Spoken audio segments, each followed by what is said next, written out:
Hello friends, welcome to exam B once again. तो ये part 3 video है schematic allocation series का और ये लास्ट वीडियो है इस सीरीज का। इसमें हम डिस्कस करेंगे कि कोविड-19 के दौरान या फिर लॉकडाउन में गवर्नमेंट ने क्या एडिशनल स्टेप्स लिए। जो इकोनॉमिक पैकेज गवर्नमेंट ने 20 लाख करोड़ का अनाउंस करा था, उसमें से कितना कितना हिस्सा एग्रीकल्चर की किस किस सेक्टर को मिला और इससे फार्मर्स को क्या और कैसे बेनिफिट होगा। अगर आपको हमारे इन वीडियोस की पीडीएफ चाहिए तो आप डिस्क्रिप्शन में लिंक देख के हमारा टेलीग्राम ग्रुप ज्वाइन कर सकते हैं। वहाँ पर आपको जो भी हम नया वीडियो अपलोड करते हैं उसका लिंक, डेली एग्रीकल्चर अपडेट्स और इन वीडियोस की पीडीएफ मिल जाएगी।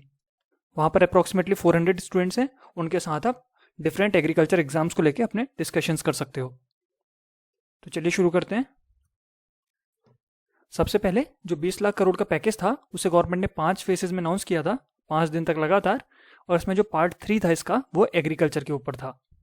तो हम ये थर्ड डे वाला जो अनाउंसमेंट था इसके बारे में बात करेंगे। तो इसमें एग्रीकल्चर पे अप्रॉक्सीमेटली 1,50,000 करोड़ रुपीस एलोकेट हुए हैं और ये इन 7 अलग अलग पार्ट्स में बांटे गए हैं, जिसमें सबसे पहला था फूड माइक्रो इंटरप्राइजेस या फिर माइक्रो फूड इंटरप्राइजेस। देन प्रधानमंत्री मत्स्य संपदा योजना, मतलब फिशरीज से रिलेटेड था ये। इन सबको अभी हम थोड़ा डिटेल में देखेंगे आगे। देन टॉप टू टोटल, ये ऑपरेशन ग्रीन से रिलेटेड था। टॉप मतलब होता है tomato, onion, potato. Operation green के बारे में हमने बहुत डिस्कशंस किए हैं पहले अपनी लाइव क्लासेस में। Then agri infrastructure fund, agriculture में इसमें से 1 लाख करोड़ रुपए तो सिर्फ इंफ्रास्ट्रक्चर डेवलप करने में लग रहे हैं, और वो कौन सा इंफ्रास्ट्रक्चर है, वो कैसे डेवलप होगा, वो भी हम आगे देखेंगे। Then animal husbandry infrastructure development, तो 1 लाख करोड़ रुपए एग्रीकल्चर के इंफ्रास्ट्रक्चर पर और 15,000 करोड़ रुपए एनिमल हस्बेंड्री के इंफ्रास्ट्रक्चर पर। Then promotion of herbal cultivation यानी मेडिसिनल प्लांट्स के कल्टीवेशन के ऊपर 4,000 करोड़ रुपए लगाए हैं, और बी कीपिंग यानी एपीकल्चर के ऊपर 500 करोड़ रुपए दिए हैं। और ये टोटल मिला के 1,50,000 करोड़ रुपए हो रहा है। पैकेज के अलावा गवर्नमेंट ने फार्मर्स को रिफाइनेंस किया है, मीन्स जिन्होंने पहले से लोन ले रखे थे, जिन फार्मर्स ने, उनको एडिशनल और लोन दिया है कोविड के टाइम पे, ताकि उनको ऐसे पैसों की कोई दिक्कत ना हो। Then credit boost of 2 lakh crore to 2.5 crore farmers, तो और नए 2.5 करोड़ फार्मर्स को 2 लाख करोड़ का क्रेडिट दिया है, और जिसमें फिशरमैन और एनिमल हस्बेंड्री के फार्मर्स भी इंक्लूडेड हैं। और ये क्रेडिट बूस्ट 2 लाख करोड़ का किस स्कीम के अंडर दिया है? केसीसी स्कीम के अंडर। ये समरी देख लेते हैं एक बार एडिशनल स्टेप्स की। ये हमने अपने वीडियो में भी, सेकंड वीडियो में भी डिस्कस करे थे। अगर आप इस वीडियो को देख रहे हैं तो आप इंश्योर कर लीजिए कि आपने इसका पार्ट 1 और पार्ट 2 भी देखा हुआ है एग्रीपी चैनल पर। सबसे पहले एग्रीकल्चर में क्या स्टेप्स लिए थे कोविड-19 के टाइम पे? MSP purchase of 74,300 crore in last 2 month. तो ये भी हमने लास्ट वीडियो में डिस्कस करा था। गवर्नमेंट ने बहुत सारा प्रोक्योरमेंट करा, एमएसपी पे बहुत सारी क्रॉप खरीदी। देन पीएम किसान ट्रांसफर, पीएम किसान का पैसा 2 किश्तों का गवर्नमेंट ने फार्मर्स के अकाउंट में डाला, जो 18,700 करोड़ रुपए का था। और पीएमएफबीवाई का क्लेम, प्रधानमंत्री फसल बीमा योजना के जो क्लेम्स थे 6,400 करोड़ रुपए से क्लेम सेटल कर दिए। एनिमल हस्बेंड्री में क्या हुआ? क्योंकि मिल्क की डिमांड बहुत रुक गई थी लॉकडाउन के दौरान, प्रोड्यूसर से उनको नुकसान ना हो, इसके लिए गवर्नमेंट ने मिल्क को खुद प्रोक्योर करा। तो 111 करोड़ लीटर, जिसकी कॉस्ट थी 4100 करोड़ रुपीस, और ये पेमेंट फार्मर्स को कर दिए गए, मिल्क प्रोड्यूसर्स को कर दिए गए। देन एक और स्कीम लॉन्च की गई। इस स्कीम के बारे में हम पिछले वीडियो में डिस्कस कर चुके हैं डिटेल में।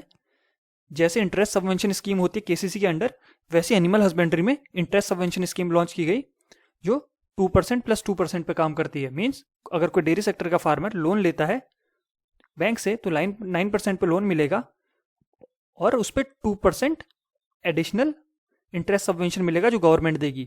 इसके ऊपर अगर वो अपना लोन टाइम पे चुकाता है केसीसी की तरह, तो उसे पीआरआई मिलेगा, प्रॉम्प्ट रिपेमेंट इंसेंटिव, जो कि 2% का होगा। यहाँ पे केसीसी के केस में ये 3% होता है, यहाँ पे 2% ही होगा।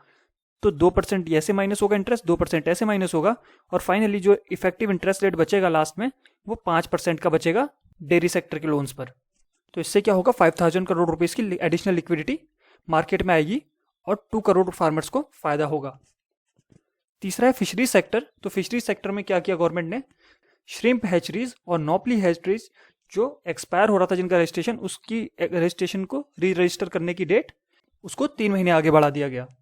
तो जो नॉपली रियरिंग हैचरीज, हो सकता है आपने इसके बारे में ना सुना हो, तो जितने क्रस्टेशियंस होते हैं, जैसे श्रिम्प है तो श्रिम्प के जहां पर लार्वा को रखा जाता है वो अलग हैचरीज होती हैं, तो उनको नॉपली रियरिंग हैचरीज बोलते हैं। या फर्स्ट इंस्टार लार्वा को डेवलप किया जाता है, बाद में उनको ट्रांसफर कर दिया जाता है श्रिम्प हैचरीज में। Validity of sanitary import permits, तो SIPs जो है इंपोर्ट एक्सपोर्ट के जो परमिट्स होते हैं वो उसकी वैलिडिटी भी 3 महीने बढ़ा दी है। देन आप देख लेते हैं कि करके क्या मेजर्स हैं इंफ्रास्ट्रक्चर डेवलपमेंट में या फिर कैपेसिटी बिल्डिंग के लिए क्या किया। तो जैसे मैंने आपको बताया था 1 लाख करोड़ रुपए गवर्नमेंट ने एग्री इंफ्रास्ट्रक्चर के ऊपर लगाए हैं। तो ये एग्री इंफ्रास्ट्रक्चर क्या होता है? कोल्ड स्टोर्स बनाना, ट्रांसपोर्ट की कोल्ड चेन्स बनाना, पोस्ट हार्वेस्ट मैनेजमेंट करना। इसके लिए स्ट्रक्चर्स जो बनाए जाएंगे उनको हम फार्म गेट स्ट्रक्चर्स कहते हैं। और ये इंफ्रास्ट्रक्चर प्रोजेक्ट्स जो हैं ये किन के माध्यम से होंगे? पैक्स के माध्यम से होंगे, primary agriculture cooperative societies, FPOs से होंगे, farmer producer organisations, agriculture entrepreneur से और स्टार्टअप्स वगैरह को लोन्स दिए जाएंगे इस पैसे के। कुछ तो गवर्नमेंट खुद लगाएगी और कुछ के लोन्स देगी ताकि फार्मर या फिर जो एंटरप्रेन्योर है वो अपने आप इनको डेवलप कर सके। देन 10,000 करोड़ रुपए गवर्नमेंट ने लगाए थे माइक्रो फूड एंटरप्राइजेस के ऊपर। तो माइक्रो फूड एंटरप्राइजेस जो होते हैं, छोटे छोटे जो एंटरप्राइजेस होते हैं फूड से रिलेटेड प्रोडक्ट्स बनाते हैं, तो उनके लिए गवर्नमेंट ने बोला कि vocal for local with global outreach, कि उनके प्रोडक्ट्स इतनी क्वालिटी वाइज इतने अच्छे होने चाहिए जिससे उनकी लोकल के साथ साथ ग्लोबल आउटरीच भी हो जाए, उनको एक्सपोर्ट किया जा सके। तो इसके लिए उनको FSSAI के स्टैंडर्ड्स के अंडर रजिस्टर कर रहे हैं ताकि उनकी प्रोडक्ट की वैल्यू बढ़ सके। इससे 2 लाख फार्मर्स को फायदा होगा। क्लस्टर बेस्ड अप्रोच यूज करेगी और इसके लिए भी FPOs की और सेल्फ हेल्प ग्रुप्स की या फिर कोऑपरेटिव्स की मदद ली जाएगी। देन ये भी बहुत इंपॉर्टेंट है, प्रधानमंत्री मत्स्य संपदा योजना। मत्स्य मत मीन्स फिशरीज। तो ये फिशरीज वाली स्कीम है जिसके ऊपर हमने बताया कि 20,000 करोड़ रुपीस गवर्नमेंट लगाएगी। इसमें से 11,000 रुपीस तो मरीन फिशरीज, इनलैंड फिशरीज और एक्वाकल्चर पे लगेंगे, जबकि 9,000 crore rupees fishing harbours develop करने में, कोल्ड चेन डेवलप करने में और फिश मार्केट्स डेवलप करने में लगाए जाएंगे। और इससे एक्सपेक्ट किया जा रहा है कि अगले 5 साल में 70 लाख टन तक फिश प्रोडक्शन बढ़ जाएगा।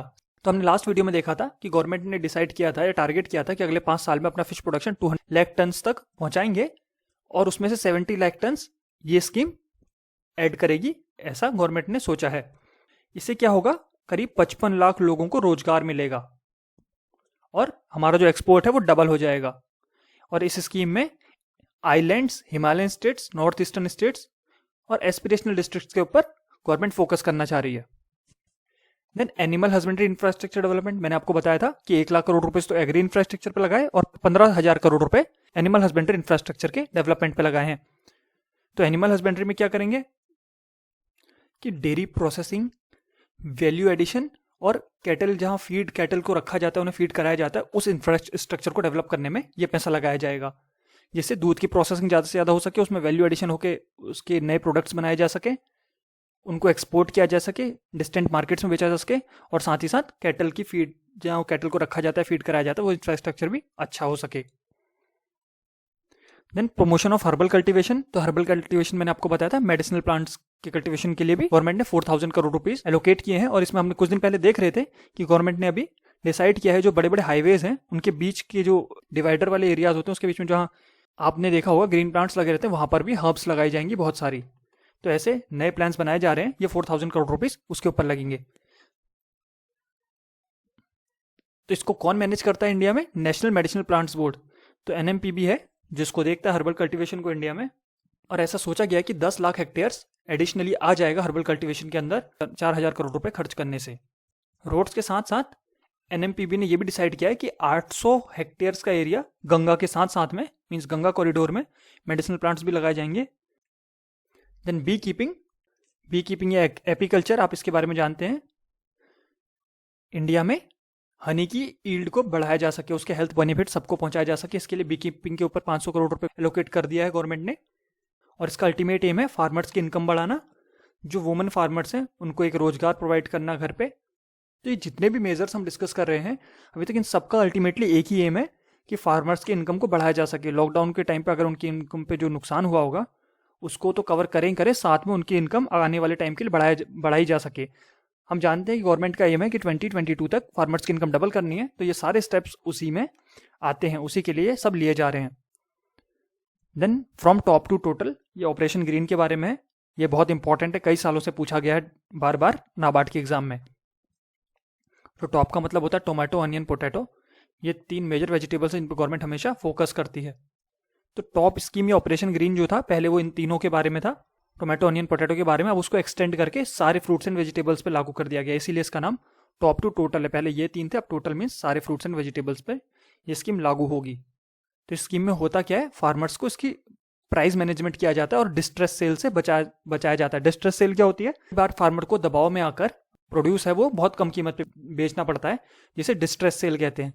और ये डिस्ट्रेस सेल होती क्यों है, क्योंकि फार्मर को इतने सारे प्रोडक्शन का आसानी से खरीदार नहीं मिलता और उसका प्रोड्यूस होता है पेरिशेबल, मतलब जल्दी खराब हो जाता है, तो इससे फार्मर को वो बेचना ही पड़ता है और उससे रेट अच्छे नहीं मिल पाते। तो ये डिस्ट्रेस सेल को खत्म करने के लिए और इसकी होर्डिंग वगैरह बचाने के लिए गवर्नमेंट ने ऑपरेशन ग्रीन लॉन्च किया था, जो कि अब सारी क्रॉप्स पे लागू होगा।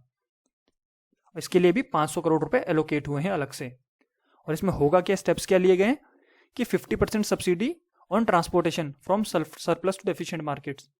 तो जिन मार्केट्स में सरप्लस है, मीन्स प्रोडक्ट बहुत ज़्यादा हो जाता है, तो वहाँ पे फार्मर को रेट नहीं मिलते, तो फार्मर वहाँ से अगर अपना प्रोड्यूस को ले जाके किसी डेफिशिएंट मार्केट में बेचना चाहे जहाँ उसको अच्छे रेट मिलेंगे, तो उसके लिए 50% सब्सिडी देगी गवर्नमेंट ट्रांसपोर्ट के ऊपर, और 50% सब्सिडी देगी गवर्नमेंट कोल्ड स्टोरेज में। और इससे फ़ायदा क्या होगा, जो एक्सपेक्ट किया गया है कि बेटर प्राइस रियलाइजेशन, कि अच्छा प्राइस फार्मर्स को मिलेगा, क्योंकि वो अच्छी मंडी में जाएंगे, प्राइस डेफिशिएंट वाली मंडी पे जाएंगे, सरप्लस वाली मंडी पे नहीं जाएंगे। वेस्टेज इसलिए रिड्यूस होगी, पोस्ट हार्वेस्ट लॉसेस रिड्यूस होंगे, क्योंकि कोल्ड स्टोरेज वगैरह पे भी सब्सिडी मिल रही है।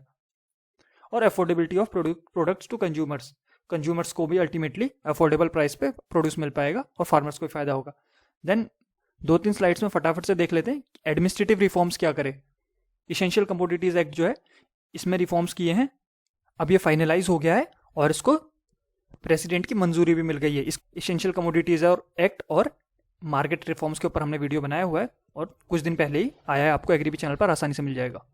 देन एग्रीकल्चर मार्केटिंग रिफॉर्म्स, तो ये भी सिमिलर है, एग्रीकल्चर मार्केटिंग रिफॉर्म्स आए हैं बहुत सारे, ये भी आपको पता होंगे। अगर नहीं पता है तो आप हमारा टेलीग्राम ग्रुप जरूर ज्वाइन कर लीजिए, वहाँ पर डेली एग्रीकल्चर अपडेट्स आते रहते हैं, तो वहाँ से आपको पता चलता रहेगा कि क्या नए रिफॉर्म्स आ गए इसेंशियल कमोडिटीज एक्ट में।